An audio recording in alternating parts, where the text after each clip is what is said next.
आप सभी शरणकार समाज बंधुओं को सर्वप्रथम मेरा नमस्कार। जय अजमेर जी, जय भवानी माँ। मैं आपका साथी रमेश सोनी मंडावरा, शरणकार चेतना परिवार एवं वीर सुनार कौम यूट्यूब चैनल से।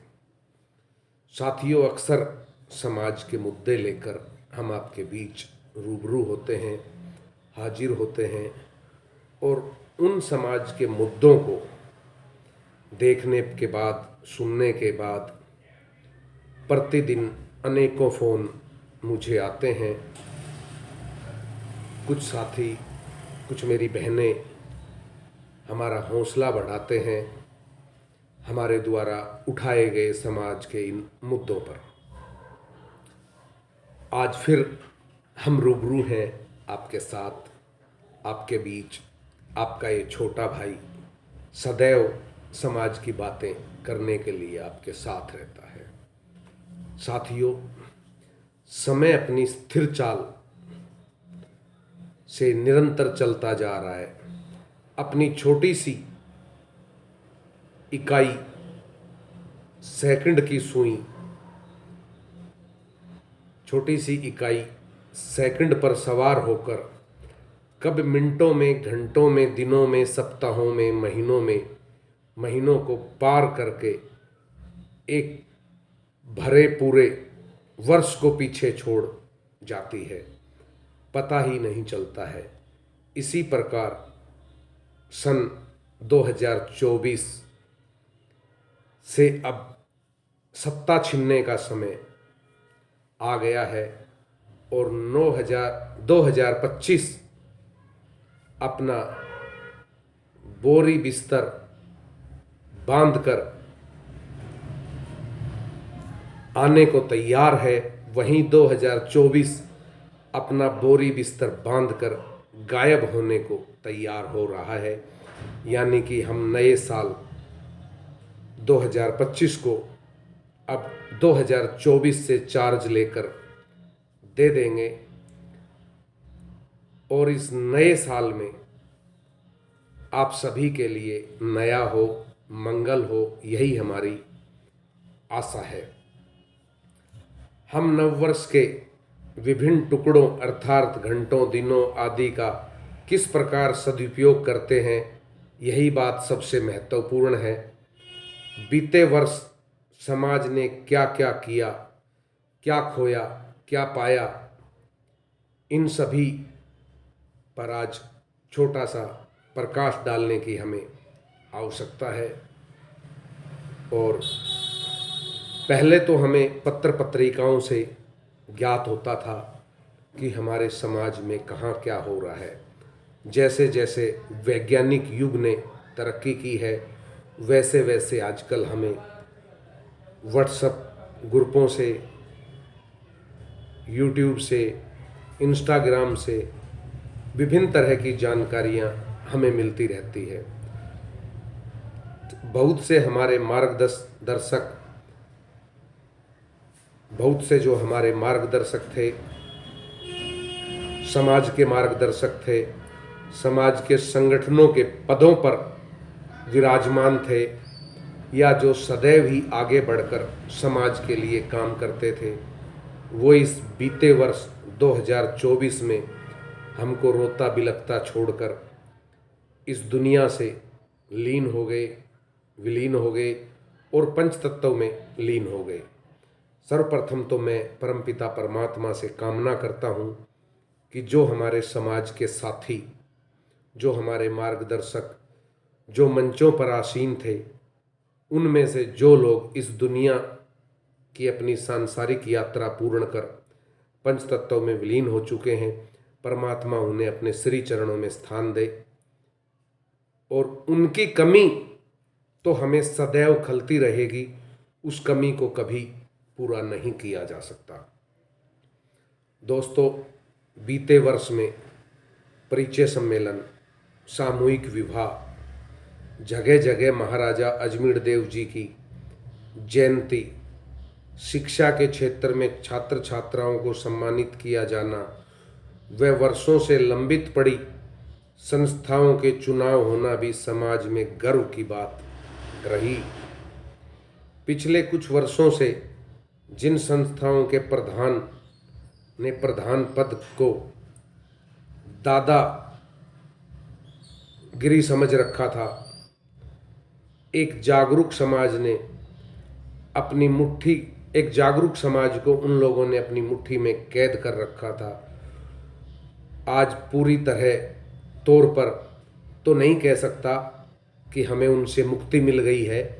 अभी भी कुछ ऐसे संगठन हैं जिनके प्रधान अनैतिक तरीके से प्रधान बने हुए हैं और उन्हें केवल एक दो खतरे सता रहे हैं कि अगर उनसे ये कुर्सियां चली गई तो समाज में जो उनके रिश्तेदारों के खिलाफ एप्लीकेशन आई हुई है, उनके भाइयों का जो मोटा लेन देन है, कहीं ये कुर्सी चली गई तो कहीं उन पर कोई मीटिंगें ना हो जाएं, इसलिए वो पदों पर कुंडली मारे बैठे हैं।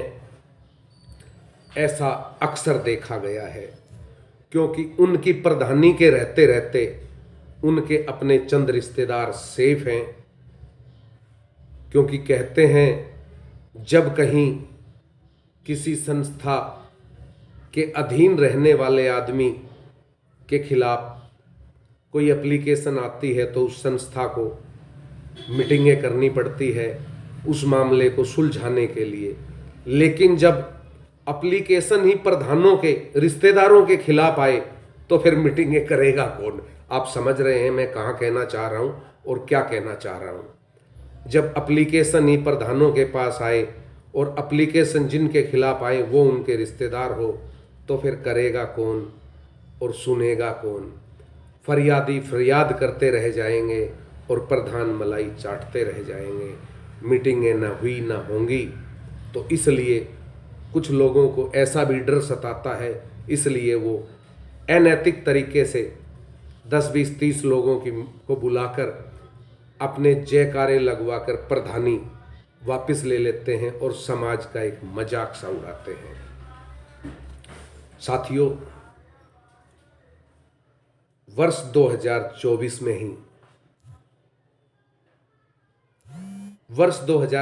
में ही मैं यहाँ किसी एक राज्य की या किसी एक शहर की बात नहीं कर रहा हूँ। मैं समस्त भारत में के कोने कोने में बसे स्वर्णकार समाज बंधुओं की बात कर रहा हूँ। अनेक राज्यों में परिचय सम्मेलन हुए विवाह योग्य बच्चों के लिए। उन परिचय सम्मेलनों से अनेक रिश्ते जुड़े। देश भर के विभिन्न विभिन्न कोनों में स्वर्णकार समाज के जो मेधावी छात्रों का हौसला बढ़ाने के लिए जो कार्यक्रम हुए वो भी सराहनीय रहे। जिन जिन संगठनों ने किए उनका मैं तहे दिल से आभार प्रकट करता हूँ। हमारे स्वर्णकार चेतना परिवार द्वारा भी प्रतिवर्ष 2 अक्टूबर को स्वर्णकार समाज के मेधावी छात्रों के सम्मान में राष्ट्रीय स्तर पर जो प्रतिभा सम्मान समारोह किया जाता है उसमें आने वाले सभी छात्रों का मैं दिल से आभार प्रकट करता हूं कि आप अपने अपने शहर से अपने अपने गांव से दिल्ली इस कार्यक्रम में पहुंचते हैं। मैं आपका आभार प्रकट करता हूं और स्वर्णकार चेतना परिवार की पूरी टीम का आभार प्रकट करता हूं कि आप दिल खोलकर हमें अपना इस कार्यक्रम में सहयोग देते हैं, कंधे से कंधा मिलाते हैं और आप लोगों की बदौलत ही यह कार्यक्रम सफल होते हैं। वहीं 2024 में एक हवा सी चली थी हरियाणा में से एक यूनिवर्सिटी बनाने की। वो 2024 आते आते शायद ख़त्म सी हो गई है, कहीं दूर दूर तक दिखाई और सुनाई नहीं देती है। मैं बधाई देता हूं उन लोगों को भी कि आप लोगों ने जो घोषणा की थी आप उस यूनिवर्सिटी को बनाएं तो समाज को उससे लाभ होगा। और वो केवल एक घोषणा ही थी तो बात अलग है। इसके साथ ही साथियों, विडंबना है कि आज समाज में आज भी शिक्षा का अभाव है। भले ही कुछ लोग पढ़ लिख कर सफल हो गए हों, लेकिन आज भी हमारा स्वर्णकार समाज जो है शिक्षा के क्षेत्र में पिछड़ा हुआ है। वहीं हमारा राजनीतिक क्षेत्र में भी कोई बोलबाला नहीं है, राजनीतिक क्षेत्र में भी कोई हमारी सुनने वाला नहीं है, क्योंकि हम टुकड़ों में बटे हुए हैं और टुकड़ों में बटा होने के कारण ही कोई भी राजनीतिक दल हमारे समाज को कोई ज़्यादा महत्व नहीं देता है। साथियों, कैसा होगा समाज का उत्थान, कैसे होगा समाज का उत्थान, कैसे अन्य समाजों की बराबरी कर पाएंगे हम, हमारी आने वाली पीढ़ी कैसे अन्य समाजों के बरोबर चल पाएगी, चिंता का विषय बना हुआ है। दूसरी ओर हमारे समाज में 30, 32, 35, 40 वर्ष तक के युवक युवतियां आज भी शादी के सपने सजोए बैठे हैं। क्या समाज के ठेकेदारों को इसका ध्यान नहीं है? इसमें से अधिकतर तो उच्च शिक्षा प्राप्त बच्चे हैं जिन्होंने उच्च शिक्षा प्राप्त कर रखी है और उनकी आयु 30 से 40 वर्ष तक हो रही है, लेकिन उनके रिश्ते नहीं हो पा रहे, जो बहुत ही बड़ा चिंता का विषय है।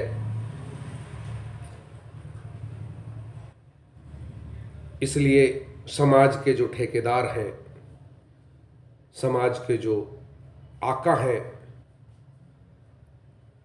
वो मंचों पर जाकर माला, पगड़ी, साफा, माइक तक ही सीमित रह गए हैं। उन्हें आंखें बंद कर रखी है समाज की इस विकट समस्या की तरफ से, केवल चंद लोगों को छोड़कर।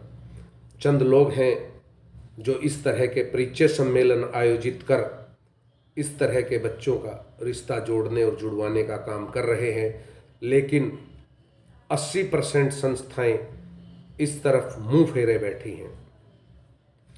साथियों, जब तक समाज शिक्षा के क्षेत्र में अपने पैर नहीं पसारेगा, समाज का प्रत्येक सदस्य शिक्षित नहीं होगा, जब तक समाज के सुधरने का सपना लेना ही बेकार सा है। आपका, आपके परिवार का, व आपके दोस्तों को जो आपके समाज के हैं, उन सबको सोचना होगा, विचार करना होगा कि हमारे समाज में बच्चों की ये जो बढ़ती आयु है, इसके पीछे क्या कारण है। मैं साथ ही उन अभिभावकों से भी कहना चाहता हूँ जिनके बच्चों की आयु 30 से 40 वर्ष तक की हो चुकी है और अभी तक उनके रिश्ते नहीं हुए हैं। मैं उनसे कहना चाहता हूँ, अभी भी समय है, समय की मांग है। 19-21 करके आप इन बच्चों का रिश्ता करें और समय से इनकी शादियां करें। साथ ही 2024 जाने वाला है। आज से महज 16-17 दिन रह गए हैं 2024 की विदाई होने में, और 2025 आकर नया चार्ज ले लेगा। तो ये जो 16-17 दिन बचे हुए हैं, ये 16-17 दिन हमारे समाज के लिए बहुत बड़े दिन हैं, बहुत बड़ी ताकत रखते हैं। इन 16-17 दिनों में समाज चाहे तो कुछ अच्छे निर्णय ले सकता है, जैसे समय से बच्चों का विवाह हो। वहीं दूसरी तरफ जो हर गली कुच्चे में स्वर्णकार समाज की संस्थाएं बनी हुई है, एक एक शहर में 3-3, 4-4, 5-5 संस्थाएं बनी हुई हैं, वो संस्थाएं भी अपने अपने बिहाफ पर समाज के लिए काम करने का निर्णय लें। समाज के लिए, समाज के बच्चों के लिए परिचय सम्मेलनों का आयोजन करें, समाज के बच्चों को शिक्षा के क्षेत्र में उनका हौसला बढ़ाने का काम करें, उनको सम्मानित करें। समाज के अंदर जो टूट रहे हैं रिश्ते, उनको जोड़ने का काम करें। और जो ये कुछ संगठनों पर नेता बैठे हैं, उनसे भी मैं कहना चाहता हूँ कि अगर आप जैसे भी बन गए हो, तो जो लोग आपको आवेदन कर रहे हैं अपने बच्चों के टूटे हुए रिश्तों को जोड़ने के लिए, उन द्वारा किए गए आवेदनों पर आप विचार करें। आप भूल जाएं, एक तरफ हो जाएं कि जो आवेदन आपके पास आया है वो आपके किसी जानकार का है, आपके किसी रिश्तेदार का है, क्योंकि पद पर आने के बाद ना कोई रिश्तेदारी होती है और ना ही कोई कुछ और। आपके पद की गरिमा है। आप अगर अच्छा कार्य अपने पद पर रहकर करके जाएंगे तो समाज में आपका नाम होगा। अन्यथा आपके पद से उतरने के बाद लोग आपको क्या कहेंगे वो तो आपको पता ही है, क्योंकि लोग तो आज भी आपके बारे में क्या कहते होंगे वो भी आपको पता है।